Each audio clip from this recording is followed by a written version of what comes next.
আশঙ্কা আছে। সবাই নিকটস্থ আশ্রয় কেন্দ্রে আশ্রয় গ্রহণ করার জন্য অনুরোধ করা হইল।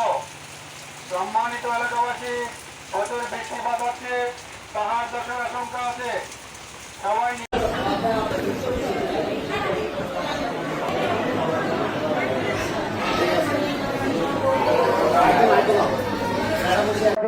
ঘোষণা এত দ্বারা সকলের অবগতির জন্য জানানো যাইতেছে যে অতি বৃষ্টি বা ভারী বর্ষণের ফলে পাহাড় ধসের আশঙ্কা রয়েছে।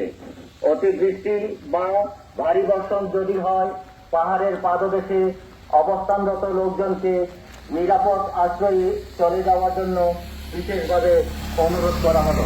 প্রচারে জেলা তথ্য অফিস রাঙ্গামাটি। ধন্যবাদ।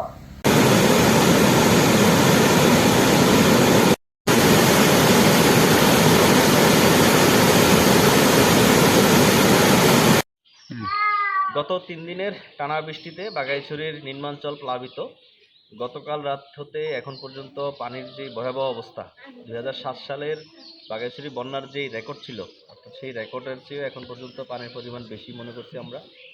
এখন এই নিম্নাঞ্চলের প্রায় বেশিরভাগ এলাকাই প্লাবিত হয়েছে। সবাই ঘরবন্দি, বের হওয়া যাচ্ছে না। গবাদি পশু এবং শিশুদের, বৃদ্ধাদের নিয়ে খুবই খারাপ অবস্থা আমাদের। সর্বশেষ আমাদের ঘরে 2007 সালে পানি উঠছে। এখন আবার এই যে 2026 সালে উঠলো, মানে এখনো পানি, ঘরে পানি কমার কোনো সম্ভাবনা নেই, পানি বাড়তেছে এখন।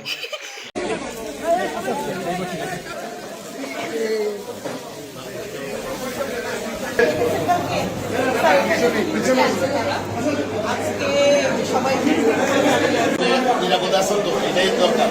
যতদিন ওনারা আবার না বলবে ততদিন এখান থেকে যাবেন না, কারণ পরিস্থিতি বাইরে খুব ভালো না। 43 বছরের সর্বোচ্চ কিনছে এই আর কি আসে।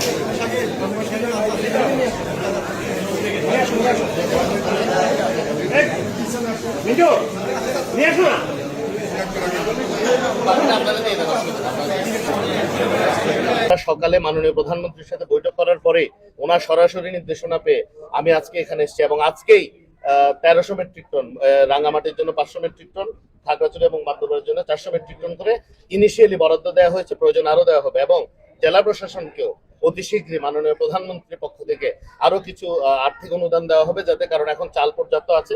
আমার মনে হয় কিছু আর্থিক সাহায্য করতে পারলে সুবিধা হবে, এগুলো দিচ্ছে।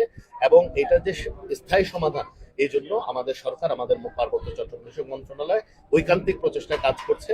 ইনশাল্লাহ আমরা এই অঞ্চলের সকল সমস্যা দূর করে এই অঞ্চলের মানুষের জীবনমান উন্নয়নে আমরা সচেষ্ট থাকবো।